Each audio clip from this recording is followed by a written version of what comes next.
मित्रों, जीएसई संतोष सर में आपका स्वागत है।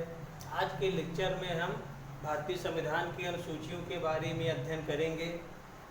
यह चैप्टर बहुत ही महत्वपूर्ण चैप्टर है क्योंकि विभिन्न आगामी परीक्षाओं में यहाँ से क्वेश्चन को पूछा जाता है। अनुसूचियाँ, मूल संविधान में 8 अनुसूचियाँ थी, किंतु विभिन्न समय में आवश्यकता के अनुसार विभिन्न संविधान संशोधन द्वारा अनुसूचियों को जोड़ा गया और इस समय जो भारतीय संविधान में 12 अनुसूचियां हो गई हैं। यह अनुसूचियां 1951 में, 85 में, 52 में, 1992 में जोड़ी गई। तो अभी लेक्चर में हम देखेंगे कब कब और क्यों जोड़ी गई यह प्रमुख अनुसूचियां। तो यहाँ पर एक शब्द में मैंने लिखा है मित्रों, तो इन एक शब्द में आप इनको याद कर लीजिएगा और इनके डिटेल को थोड़ा सा आप समझ लीजिए।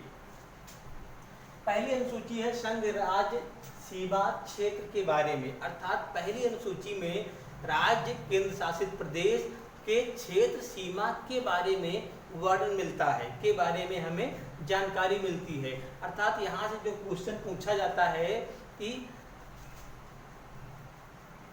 किस अनुसूची के अंतर्गत राज्य के नाम, क्षेत्र व सीमा में विस्तार किया जाता है। ऑप्शन आपको दे दिया जाएगा अनुसूची 11, अनुसूची 12, अनुसूची 3 व अनुसूची 1। तो आप क्या सही करेंगे? अनुसूची 1 को सही करेंगे। दूसरा है मित्रों वेतन भत्ता एवं पेंशन, अर्थात समस्त बड़े पदाधिकारियों के वेतन भत्ते पेंशन के बारे में यहाँ पर वर्णन मिलता है।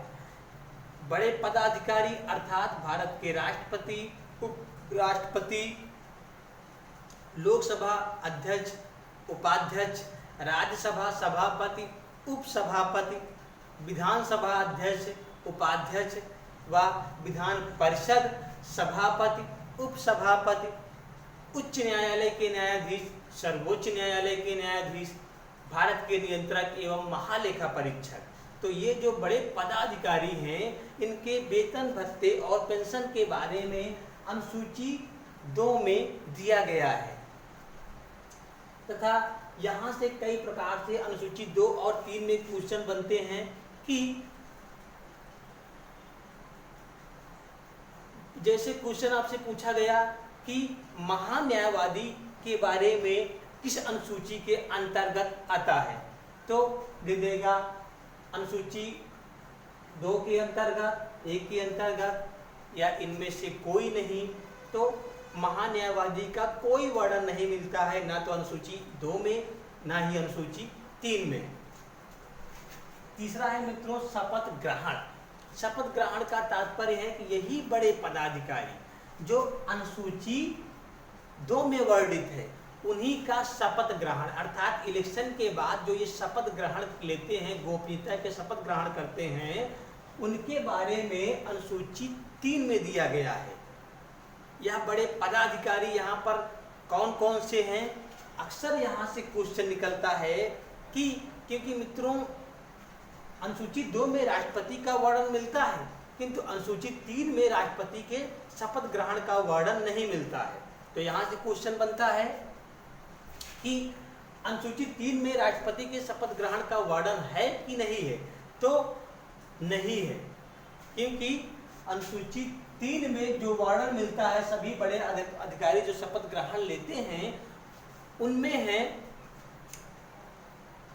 लोकसभा सदस्य, राज्यसभा सदस्य, विधानसभा सदस्य, विधान परिषद सदस्य, उपराष्ट्रपति, भारत का नियंत्रक एवं महालेखा परीक्षक, उच्च न्यायालय का न्यायाधीश, सर्वोच्च न्यायालय का न्यायाधीश, ये इन सभी का शपथ ग्रहण अनुसूची 3 में दिया गया है, किंतु राष्ट्रपति के शपथ ग्रहण के बारे में यहाँ पर चर्चा नहीं की गई है। तो अनुसूची 3 क्या है? शपथ ग्रहण। अनुसूची 4 है राज्यसभा में सीटों का आवंटन, अर्थात राज्य केंद्र शासित प्रदेशों से राज्यसभा में कितने सदस्य जाएंगे इनके सीटों का निर्धारण अनुसूची 4 में दिया गया है। जैसे उत्तर प्रदेश से 31 राज्यसभा सीटें। 5वीं है अनुसूचित जात अनुसूचित जनजाति के संबंध में, अर्थात अनुसूचित जात अनुसूचित जनजाति के क्षेत्र के सीमा के व संरक्षण तथा आरक्षण के बारे में अनुसूची 5 में दिया गया है तथा अनुसूची 6 में कुछ विशेष राज्यों की जनजातियां असम, मेघालय, मिजोरम, त्रिपुरा अर्थात पूर्वी भारत के जनजातियों के बारे में विशेष आरक्षण से संबंधित है। विशेष आरक्षण का प्रावधान इसमें किया गया है। 7वीं अनुसूची है संघ व राज्य के विषयों का बंटवारा, अर्थात संघ और राज्यों के बारे में विभिन्न विषयों का जो बंटवारा होता है वह 3 स्तर पे होता है, संघ सूची, राज्य सूची, समवर्ती सूची। तो संघ सूची में बहुत सारे विषय आते हैं व राज्य सूची में भी आते हैं तथा समवर्ती सूची में आते हैं, किंतु जो विषय संघ सूची में आएंगे उस पर केंद्र सरकार कानून बनाएगी व जो विषय राज्य सूची के अंतर आएंगे उस पर राज्य सरकार कानून बनाएगी तथा जो विषय समवर्ती सूची में आएंगे उस पर केंद्र और राज्य दोनों कानून बनाएंगे। फॉर एग्जाम्पल नाप तौल, वन, शिक्षा आदि। तो किंतु यहाँ पर यदि राज्य द्वारा कोई कानून बनाया जाता है तथा उसको केंद्र सरकार न मानते हुए एक नया कानून बनाती है किसी संविधान संशोधन द्वारा, तो अंतिम रूप से केंद्र सरकार द्वारा बनाया गया कानून माना जाएगा। 8वीं अनुसूची है 22 भाषाओं से संबंधित। इसके पहले भारतीय संविधान में 18 भाषाएं थी, किंतु बोडो, डोंगरी, मैथिली और संथाली के जुड़ने के बाद 8वीं अनुसूची में अब 22 भाषाओं से संबंध है। 9वीं अनुसूची है भूमि सुधार से संबंधित। 1951 में 1950 में भारतीय संविधान लागू होता है, 1951 में पहला संविधान संशोधन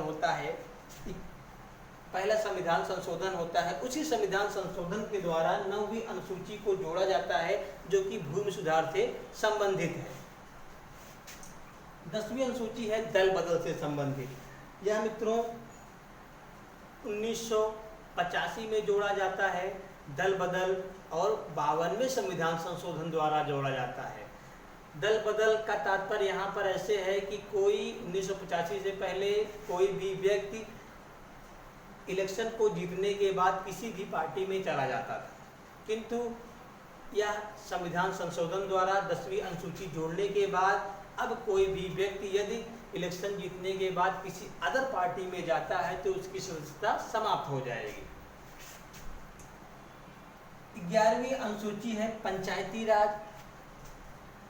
पंचायती राज को 1992 में जोड़ा गया तथा 73वें संविधान संशोधन द्वारा। इस पर पंचायती राज को 29 विषय दिए गए फॉर डेवलपमेंट ऑफ विलेज, गांव के विकास के लिए, जैसे सड़क मार्ग, नाली मार्ग, साफ सफाई व्यवस्था व पेय जल की व्यवस्था इत्यादि पर कार्य करने के लिए 29 विषय दिए गए। 12वीं अनुसूची है स्थानीय निकाय अर्थात नगर पालिका। इसको 18 विषय दिए गए for development of town area या सिटी, तो जिससे कि शहरों का विकास हो सके, वहाँ की व्यवस्था सुचारू रूप से चल सके, इसलिए स्थानीय निकाय को अर्थात नगर पालिका को 18 विषय दिए गए कार्य करने के लिए। यह 1992 में ही 74वां संविधान संशोधन द्वारा इनको जोड़ा गया 12वीं अनुसूची के रूप में। तो यहाँ पर जो मैंने संक्षिप्त रूप से लिखा है, इनको 1 से 2 बार आप देखेंगे तो निश्चित रूप से आपका अनुसूचियों का यह चैप्टर चुटकियों में तैयार हो जाएगा। इस लेक्चर में बस इतना ही। Thanks for watching. पढ़ेगा भारत, बढ़ेगा भारत।